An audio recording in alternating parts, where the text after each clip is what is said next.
Uite, asta fac special pentru domnul Florin de la Jup. Domnul Florin de la Budeni. Uite, domnul Florin, așa lucrez eu. Uite, vezi, într-un domeniul ăsta. Te vezi, așa lucrez. Uite, bag vacile la mulți. În fiecare vacă să mulge. Uite, vezi, frumos așa. Nu mă murdăresc, curat, lejer. Înțelegi? Aici măsoară laptele sus, aparate. Uite, vezi? Aici măsoară laptele. Uite, vezi, aici pompa de lapte. Ai la fel vacile s-au dus afară, că mai am un pic. Mă duc după altă tură de vaci. Vezi, uite. Hai să dau camera pe față ca să mă vezi. Uite, frate, eu sunt. Uite, e curat. Uite, șorți. Te vezi? Curat, așa îmbrăcat, curat. În ger. Fac bani, frate. Ușurel așa, că nu e problemă. Calm.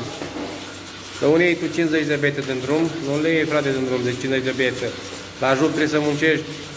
Nu vorbesc cu tine, că tu nu fumezi, nu bei, dar cum ar fi altul care fumează și care bea și mai bagă la aparate, se duce dracul, nu trage niciun bani, nimic, că muncești toată vara și nu se realizează cu nimic. Îi mulțumesc, Domnul, de când sunt aici, mi-am făcut multe acasă. Mi-am făcut cu vacile mi-am luat casă, cu vacile mi-am luat în casă mobilă, cu vacile mi-am băgat apa în curte, cu vacile mi-am făcut fântâne pentru tropit,